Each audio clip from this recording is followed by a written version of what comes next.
Halo, Assalamualaikum. Kali ini video saya mengenai urusan kubur. Kita semua tidak boleh lari dari kematian. Jadi perkara urusan kubur ni amat peribadi dan amat penting untuk kita, at the least penting untuk kita bincang, untuk cerita, dan bukan semuanya cerita hantu. Sebab semua kita akan lalui. So cerita kali ni cerita pasal kubur ibu saya. Yang kalian tengok ni kubur ibu saya. Kubur ibu saya masa ni bulan 7. Ibu saya meninggal dunia bulan 3. Ini pagi raya. Pagi raya saya berada di Kuala Lumpur. Saya pulang ke Kedah di kampung saya. Saya melawat kubur ibu saya. Dan saya dapati ini berlaku. Kubur ibu saya ditenggelami air, penuhi rumput, rampai. Dan maksudnya kuburnya tidak dijaga dan dibiarkan terbiar. Ini pagi raya. Jadi apa saya buat? Saya naikkan kuburnya. Saya cari batu bata. Saya cari tanah merah. Saya letak di atas untuk naikkan kuburnya. Saya letak batu ini atas kubur tu. Ni bulan 7 ya. Ibu saya meninggal bulan 3. Ini bulan 6 atau bulan 7 hari raya, pagi raya. Saya sudah ini dia pengalaman pagi raya. Jadi saya masuk tengok kubur dia begini. Saya pergi solat. Lepas solat saya datang membuat sebegini. Ya, gambarannya ada lagi gambar-gambar yang lagi tragis ya. Tapi saya tak mau letak di dalam video ini. Saya pun sudah delete gambar itu. Dan saya terkejut dan terpegun. Kenapa keadaan ibu saya punya pusara begini. Dan saya telefon ayah saya beritahu kepada dia senyap saja.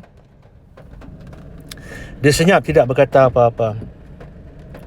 Lepas tu saya istighfar panjang, saya cakap kepada kawan. Saya fikir kenapa ayah saya tidak menjaga kubur ibu selepas berapa bulan dia sudah meninggal, kuburnya terbiar. Jadi saya istiqamah dan saya memanggil sahabatnya bernama Encik Rusli, sahabat ayah. Dia juga berkata dia sahabat ibu saya, tapi dia lebih rapat kepada ayah saya, Encik Rusli. Saya cakap dengan dia, tolong nasihatkan ayah saya datang dan lihat kubur ibu saya, kubur isterinya, bekas isterinya lah. Sebab kubur tu terlampau teruk. Jadi Encik Rusli ni seorang kawan ayah. Dia terus cakap hukum. Dia kata hukum melawat kubur, hukum kubur lepas orang mati ni tak perlu lebih-lebih, tak perlu lebih-lebihan, biar aja. Lepas tu dia letak phone. Ya, dia cakap biar aja. Saya cakap ini benda serius. Ini kubur ibu saya, kubur kawan kamu, kubur isteri ayah. Dia cakap tak perlu. Ini dalam Islam tidak ada. Dalam Islam tidak boleh lebih-lebihkan kubur ni.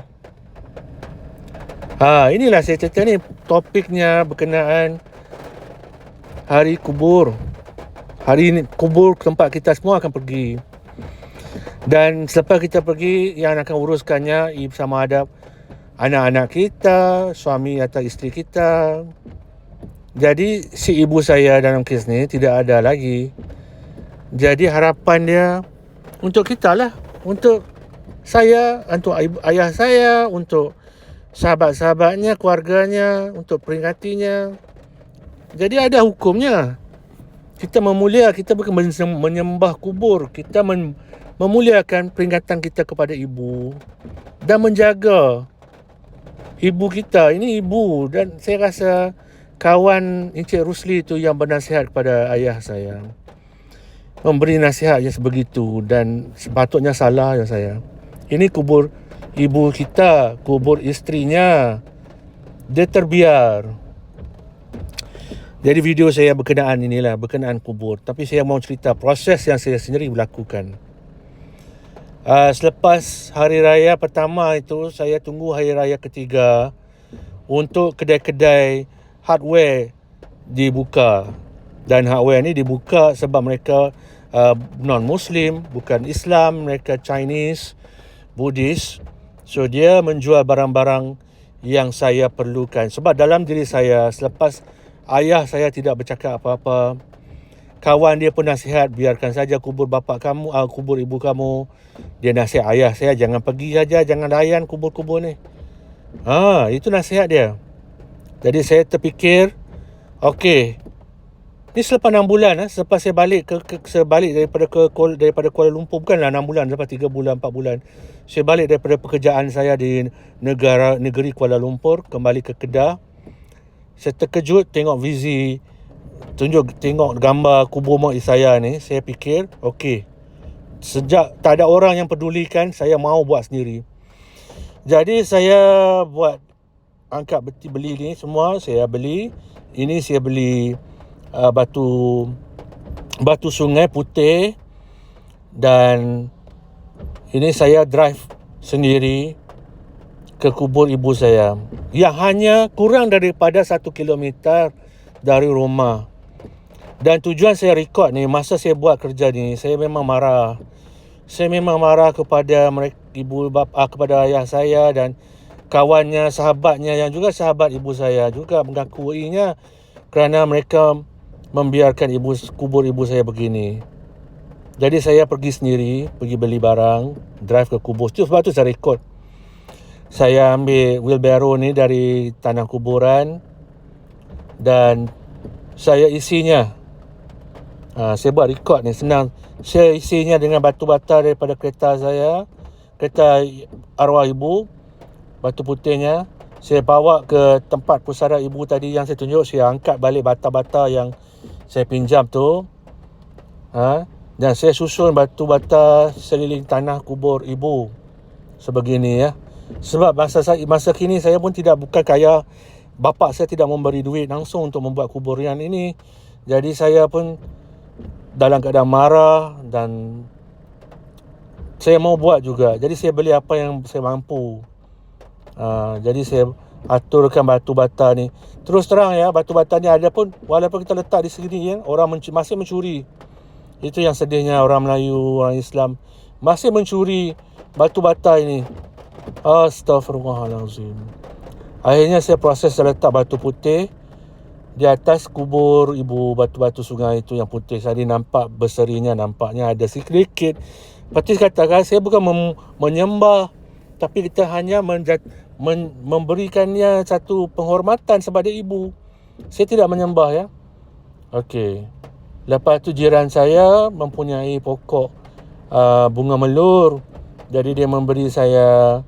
Ini tahun 2015 ya. Maaf. Tahun 2015 ayah ibu saya meninggal bulan 3 ya. Tu saya balik bulan raya, bulan 6, bulan 7 belum siap.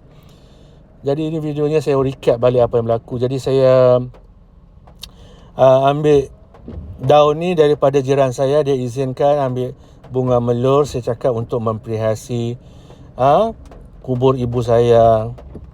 Saya seorang ni saya buat duit saya sendiri dan saya bukan orang kaya. Bapa saya kaya, saya tak kaya.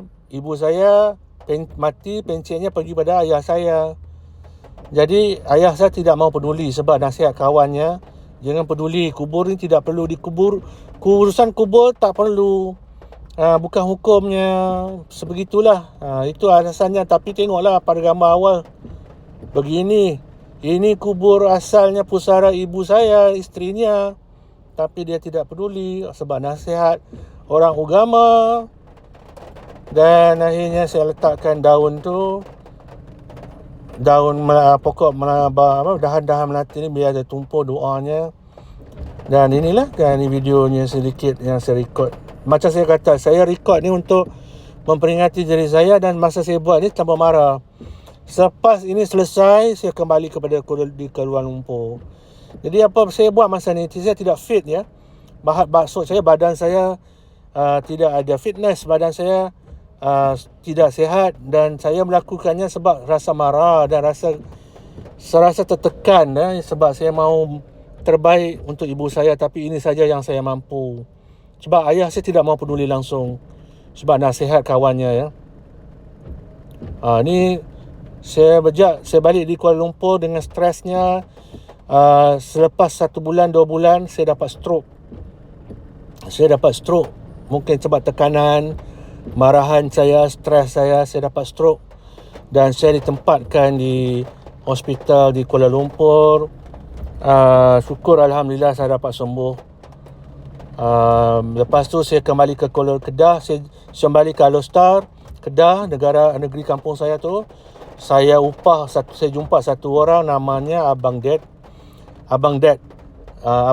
DET, bukan DEAD ya.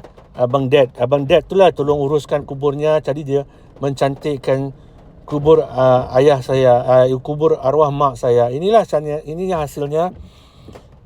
Bandingkan dengan urusan saya ni, dia mempercantikkannya, menyempurnakannya, jadi lebih elok, lebih cantik ya. Dia meletak pokoknya. Alhamdulillah. Inilah urusannya ibu saya. Urusan menjaga kubur ibu saya, pusara ibu saya, bukan untuk menyembah ataupun khurafat, tapi menjaga. Ayah saya tidak mahu menjaga kubur ni, tidak mahu datang melawatnya sebab nasihat ustaz kawannya Encik Rusli itu, supaya tak perlu datang ke kubur, biar aja. Inilah kuburnya, biar aja.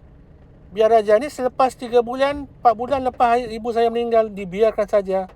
Sebab nasihat ustaz itu, selepas perginya biar saja, tidak patut datang bukan menyembahnya. Jadi ditinggalkan.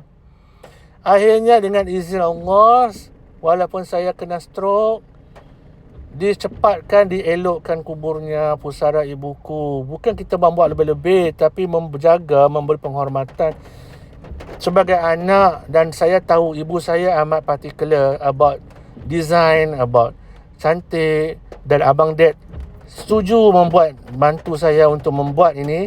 Dan bukan setakat membuat kubur ini, dia menjaga kubur ni setiap tahun, setiap bulan. Tapi saya bersyukurlah, dia banyak berjasa kepada kami. Inilah orangnya. Ini ibu saya, arwahnya. Okey. Tapi saya lihat ibu saya ni mulianya. Dan kita boleh, saya kata terus terang, ibu saya amat mulia dengan saya. Dia menjaga saya, dia menjaga tempat tidur saya. Kenapa bila ibu saya sudah meninggal, saya tidak boleh menjaga tempat tidurnya? Bukan kita menyembah kuburnya, kita menjaga tempat tidurnya. Di dunia ini kuburnya, jasadnya di sini, rohnya kembali pada Tuhan.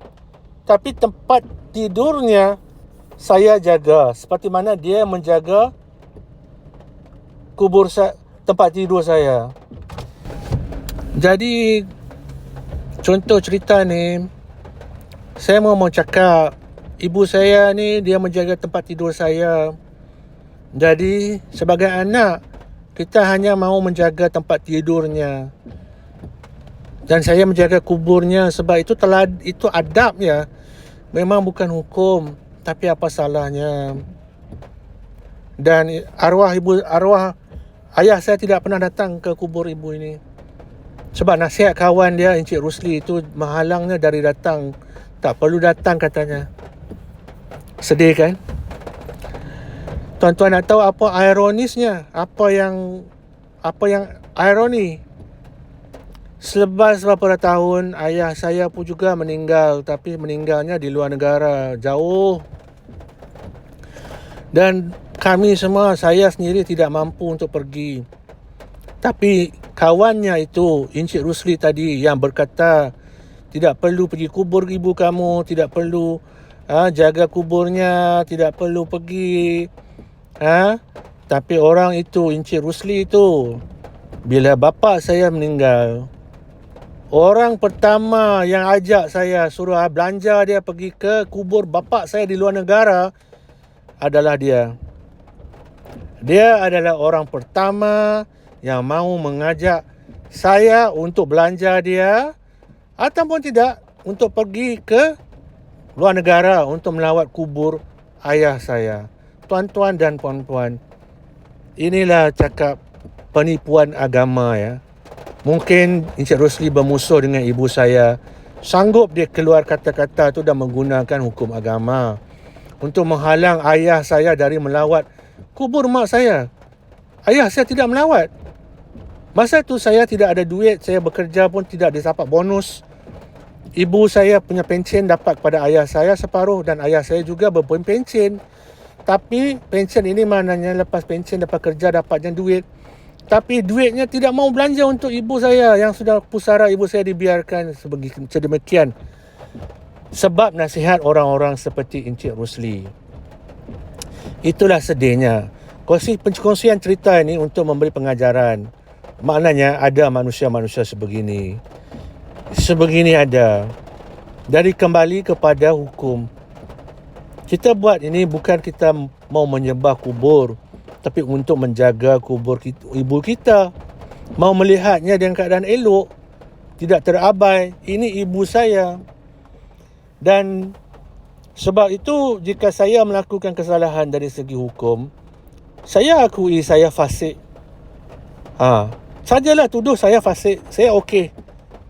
Kalaulah saya ni fasik sebab saya mau menjaga kubur ibu saya supaya lebih teratur daripada sebegini ditinggalkan oleh orang suaminya tidak mau menjaga.